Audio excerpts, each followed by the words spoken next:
কি ধন আমি চাও চাও মা চাইব রাজন গো তুমি যা চাইবে ও রাজন আপনার দর পারে গো রাজন আপনার দর পারে গো কি ধন আমি চাইব রাজন গো মা জ্যোৎস্না তুমি যা চাইবে আমি তোমাকে তাই দেব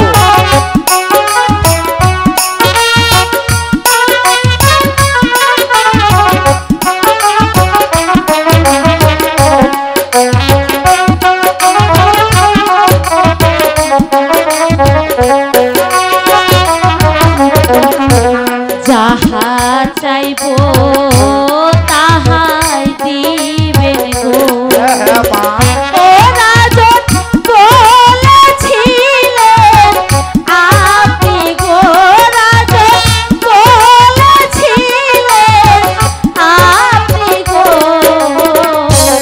এই ধন আমি চাইব রাজন গো মা তুমি চাও মা আমি তোমাকে যা চাইবে আমি তোমাকে তাই দেব মা তুমি চাও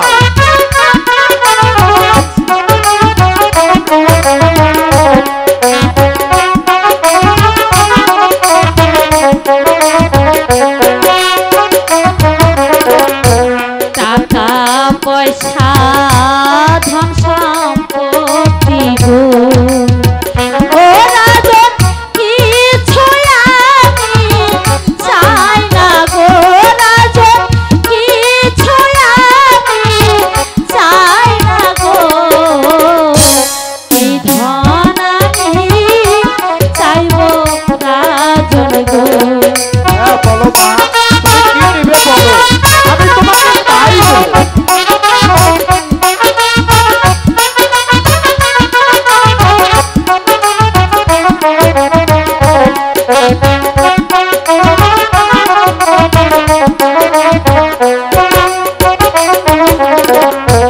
দিবেন যদি দয়াল রাজন গো ও রাজন চাই যে রাজকুমারকে গো রাজন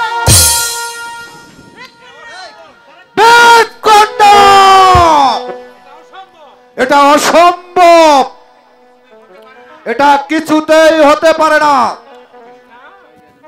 জ্যোৎস্না তুমি অন্য কিছু চাও কেন কেন হতে পারে না হুজুর আপনি তো আমারে কথা দিয়েছিলেন আপনি আমি যা চাইমু আপনি আমারে তাই দিবেন আমি তো টাকা পয়সা ধন সম্পত্তি কিছুই চাই নাই আমি আমি যে শুধু চাই ওই রাজকুমার রে বেদকন্যা!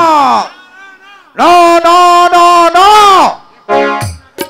এ হতে পারে না বেদকন্যা তুমি যদি বলো আমার রাজ্যের আমি অর্ধেক অংশ আমি তোমার নামে লিখে দিতে পারি তবুও তোমার এই অসম্মান দাবি আমি কিছুতেই পুরা করতে পারবো না তাহলে তাহলে আমার যে কোনো পুরস্কার নেব না জাহাপনা যে রাজা কথা দিয়ে কথা রাখতে পারে না আমরা সেই রাজার কাছ থেকে কোনো পুরস্কার নেব না আমরা আমরা গরিব হতে পারি জাহাপনা কিন্তু আমাদের মুখের জবান এক আপনারা উঁচু তলার মানুষ তাই ধন দৌলতের বিনিময়ে মুখের জবান বিক্রি করতে পারেন বেয়াদবি মাফ করবেন জাহাপনা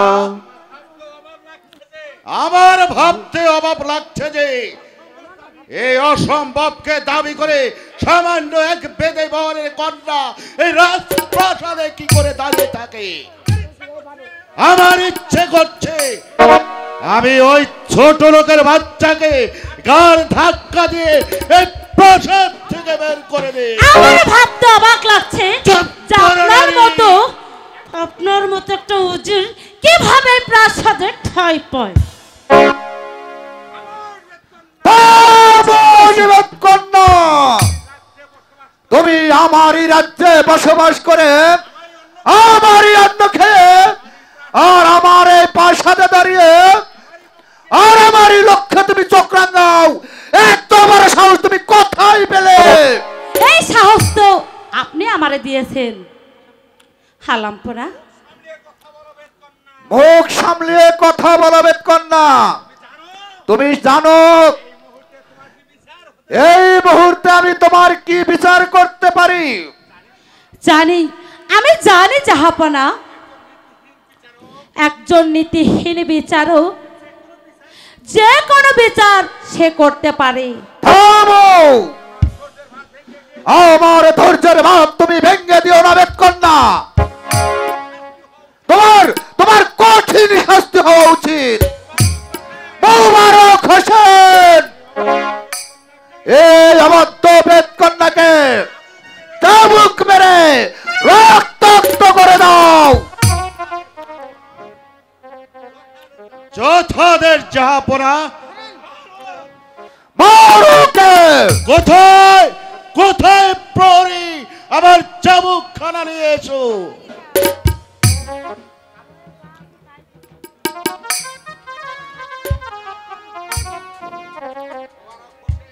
মোবারক হোসেন,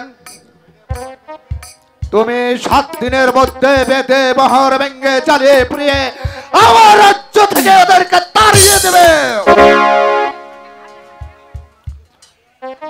আমি ওকে বের করে দিচ্ছি।